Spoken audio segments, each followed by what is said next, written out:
어려서부터 부한 가정에서 가난이라고는 전혀 상상도 하지 못하는 환경에서 성장한 청년의 이야기입니다.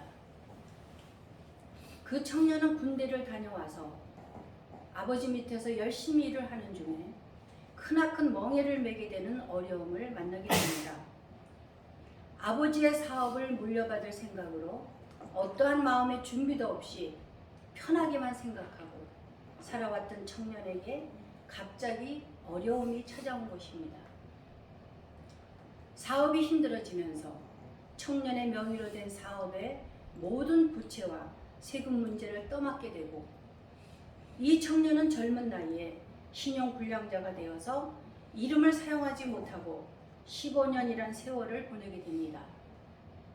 이름을 사용하지 못하다 보니 젊은 사람으로서 아무것도 할 수 없이 옆 사람의 도움을 받아야만 해결할 수 있는 많은 어려움은 물론이고, 거기에다가 코로나로 인하여 외국으로 다니며 하던 일을 하지 못하게 되고, 지금까지 2년을 쉬는 중에 그동안 모아놓았던 돈도 다 바닥이 났습니다.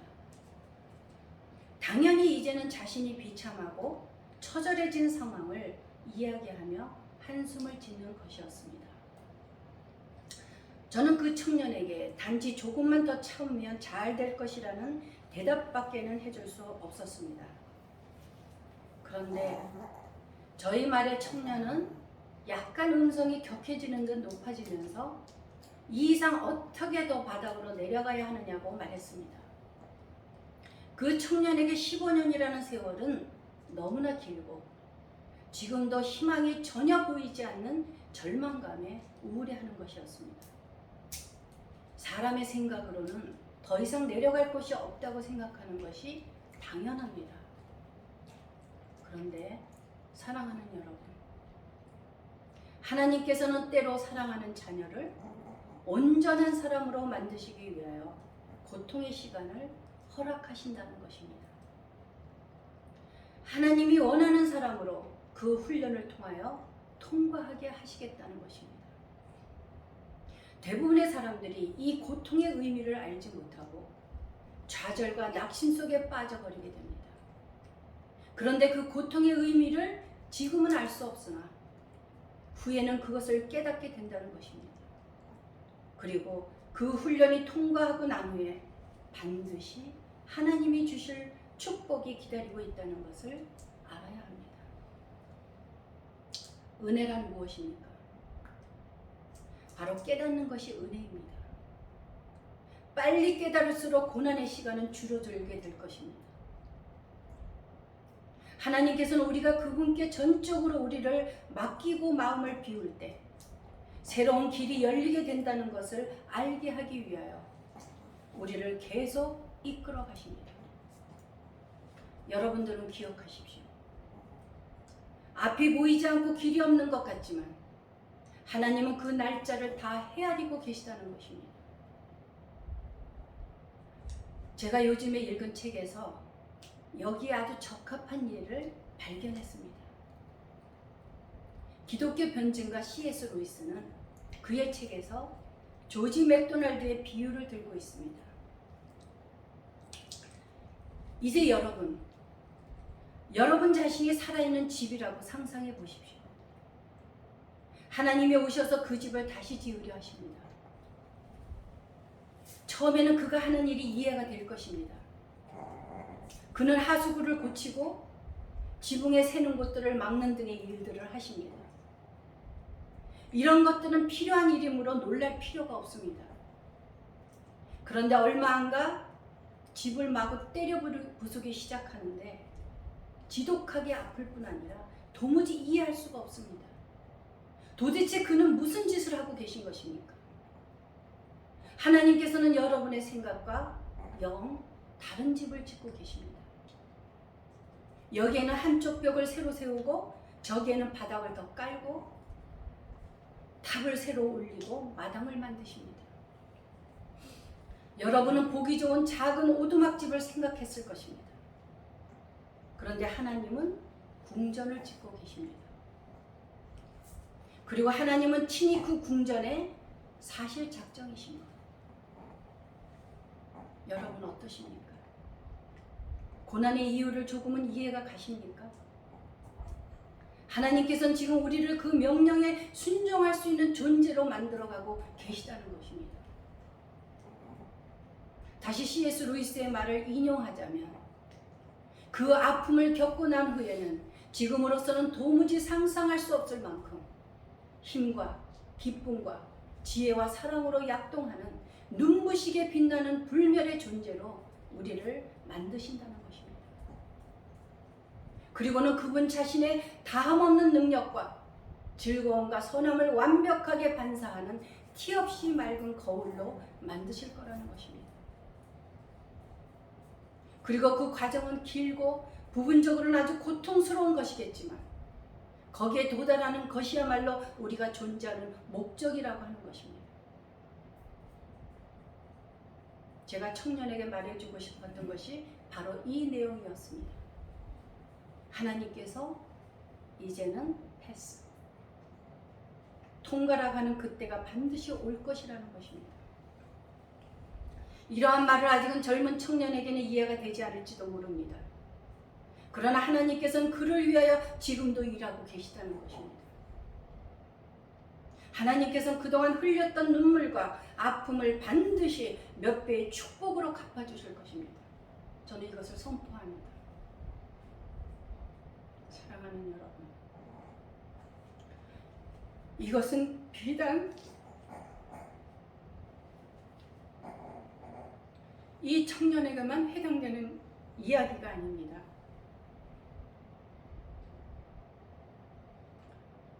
모든 그리스도인들에게 적용되는 말이라는 것을 명심하셔야 합니다. 하나님이 보실 때는 그 아픔을 겪지 않고는 성숙될 수 없고 진보가 있을 수 없다는 것입니다. 저는 단어 중에서 진보라는 단어를 참 좋아합니다. 우리는 믿음의 진보가 있어야 합니다. 진보한다는 것은 우리가 가고자 하는 그곳에 점점 더 가까이 간다는 뜻입니다. 방향을 잘못 잡으면 아무리 앞으로 나아가도 원하는 곳에 다가갈 수 없습니다. 잘못된 길로 접어들었을 때는 그 자리에서 돌이켜 올바른 길로 되돌아가는 것이 진보입니다.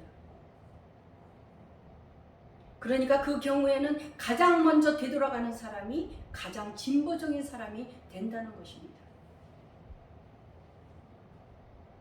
성경에 나오는 인물 중에는 모두가 그렇게 어려운 가운데 훈련을 거쳐서 하나님께 패스라는 검증을 받게 된다는 것입니다. 오늘 제목이 무엇입니까? 오늘 설교 제목은 이제 패스입니다.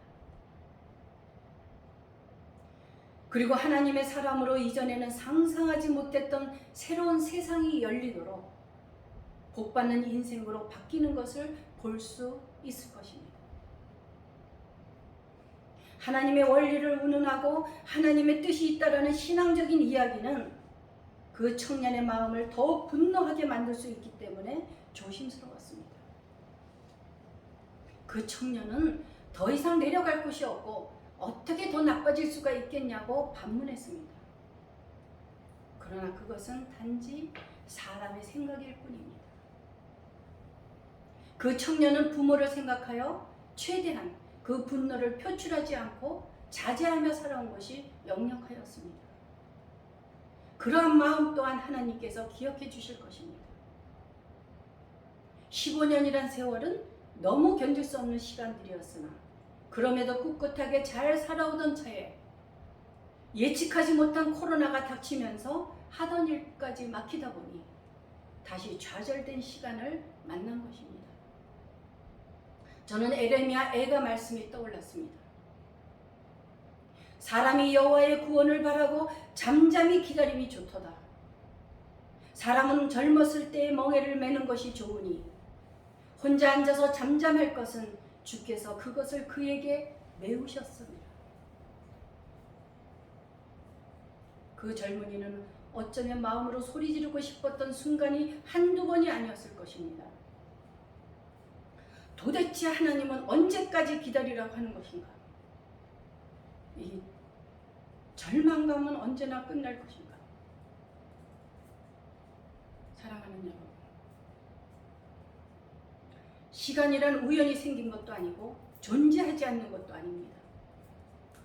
시간은 다른 피조물처럼 하나님에 의해서 직접 창조되었습니다. 나는 빛도 짓고 어둠도 창조하며 나는 평안도 짓고 환난도 창조하나니 나는 여호와라. 이 모든 일들을 행하는 자니라. 이사야서의 말씀입니다. 역사의 주인이 하나님이신 것처럼 시간의 주인도 하나님이십니다. 시간을 창조하신 하나님은 우리처럼 시간에 매이지 아니하고 시간을 다스리시며 시간을 초월하십니다. 그래서 베드로후서 3장 8절에서 사랑하는 자들아, 주께는 하루가 1000년 같고 1000년이 하루 같다는 이 한 가지를 잊지 말라고 하는 것입니다. 우리의 시간과 하나님의 시간은 다릅니다. 하나님은 사람과 다른 방식으로 시간을 이해하신다는 것입니다. 신약 성경에서 사용되는 시간이라는 용어가 크로노스와 카이로스가 있습니다. 크로노스는 일반적으로 역사 속에 있는 연대나 달력의 물리적 시간에 사용되는 것으로 사람의 시간을 말하는 것입니다. 카이로스는 역사를 초월하는 계시의 중요한 시간에 사용되는 것으로서 하나님의 시간을 의미합니다. 이 카이로스, 하나님의 시간은 사람의 시간과 대조적으로 아주 결정적으로 중요한 순간을 의미합니다. 바로 하나님의 정하심과 하나님의 시간에 강조점을 두고 있기 때문입니다. 전도서 말씀에서 천하의 범사가 기한이 있고 모든 목적이 이룰 때가 있다고 기록하고 있는 것을 볼 때 전도서 기자는 그가 걸어온 삶 속에서 매 순간 하나님의 카이로스적 손길을 발견했다는 것입니다. 그런데 하나님의 이 결정적 시간들을 누구나 깨닫는 것은 아닙니다. 쉽게 설명하자면 하나님이 우리에게 찾아오셔서 은혜를 깨닫는 그 순간이 바로 카이로스라는 시간을 말하는 것입니다. 오늘 본문 말씀을 보면 예수님의 사역 속에서 카이로스적 시간을 발견할 수 있습니다. 인간으로서 짧은 생애를 사신 예수님께서는 이스라엘의 국경 넘어 외국에 나가신 것이 딱 한 번, 이방 땅인 두로 지역이었습니다. 여행의 목적은 쉬기 위함이었습니다. 예수님께서는 유대교 지도자들의 압력으로부터 휴식을 취하면서 앞으로 있을 십자가와 그 이후의 사역을 위해 제자들을 준비시키고자 했던 것입니다. 두로 지방은 지중 위에 닿아 있는 아름다운 땅으로 여러모로 휴식하기에 적합한 곳이었지만 예수님의 일행은 그곳에서도 편히 쉴 수 없었습니다. 이미 소문을 들은 사람들이 예수님께로 몰려들었기 때문입니다. 그 중에 소문을 듣고 예수님의 발 아래 엎드린 이 여인은 더러운 귀신 들린 어린 딸을 둔 헬라인이요 수로보니의 족속이었습니다. 이 헬라인이라면 언어와 종교가 모두 비유대인입니다. 마태복음 15장 22절에서는 이 여인이 가나안 족속이었다고 덧붙이고 있습니다. 이 여인이 예수님의 발 아래 엎드려 자기 딸에게서 귀신 쫓아내주기를 강구하는 것입니다. 그런데 예수님의 반응은 뜻밖의 냉랭하셨습니다. 심지어 개라는 표현을 쓰심으로써 듣는 이들을 충격에 빠뜨립니다. 예수님께서 이르시되 자녀로 먼저 배불림을 먹게 할지니 자녀의 떡을 취하여 개들에게 던짐이 마땅치 아니하다고 말씀하십니다. 그러나 예수님께서 말씀하신 비유는 근본적으로 여인의 믿음을 시험하기 위한 것이었습니다. 예수님의 1차적인 목적은 복음을 이스라엘 자녀들에게 선포하는 것이었습니다. 그러나 여기에서 먼저라는 단어를 사용하신 것을 보면 뒤에 이방인들도 하나님의 복을 받을 때가 온다는 것을 암시한다는 것을 알 수 있습니다.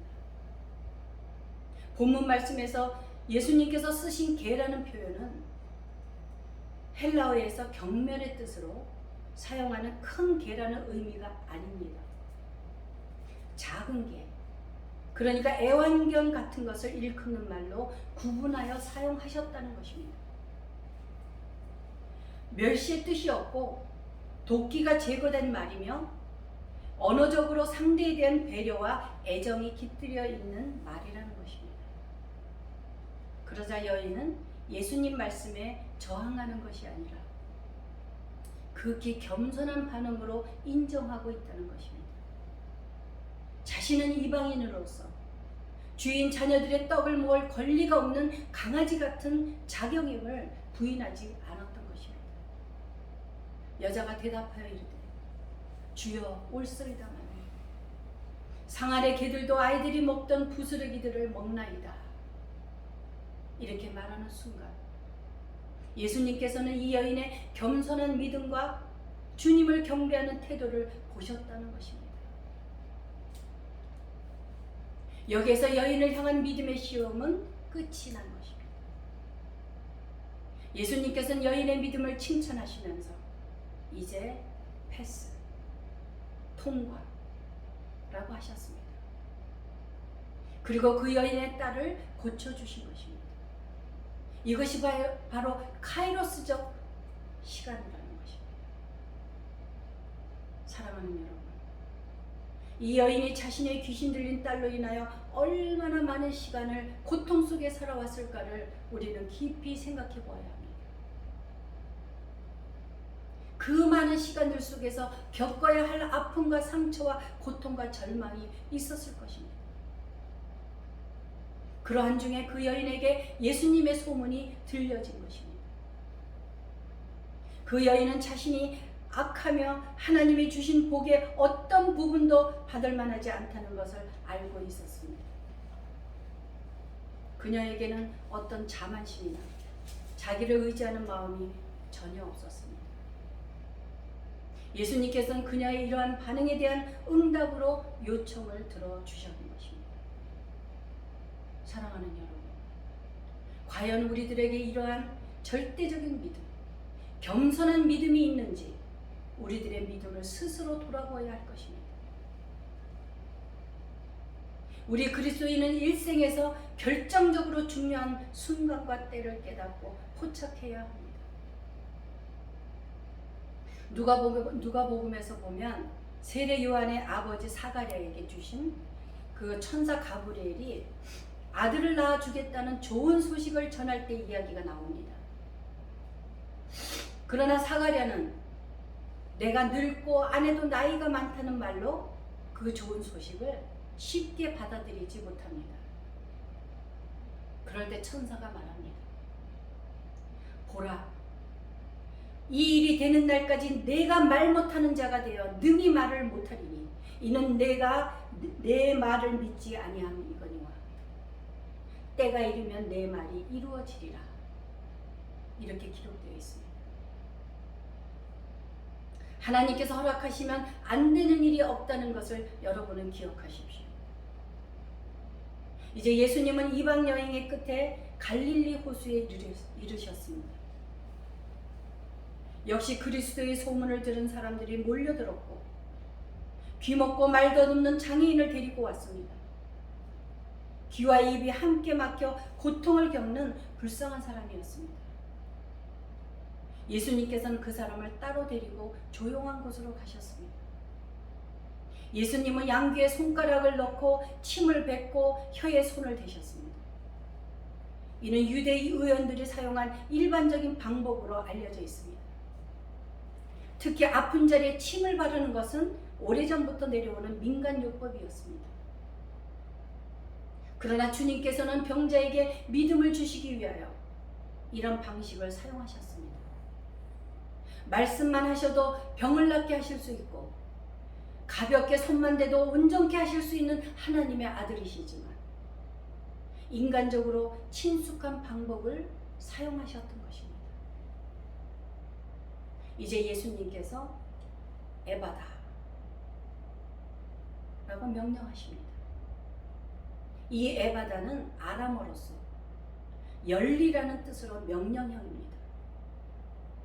그러자 예수님의 명령에 따라 이 병자의 막혔던 귀와 입이 열리게 되는 것입니다. 사랑하는 여러분, 이 순간이 바로 카이로스적 시간입니다. 예수 그리스도의 명령에 따라 닫혔던 세상의 모든 것들이 열리게 되는 것입니다. 여러분은 지금 문제를 안고 있습니까? 믿음을 가지십시오. 그리고 주님만을 더욱 의지하십시오.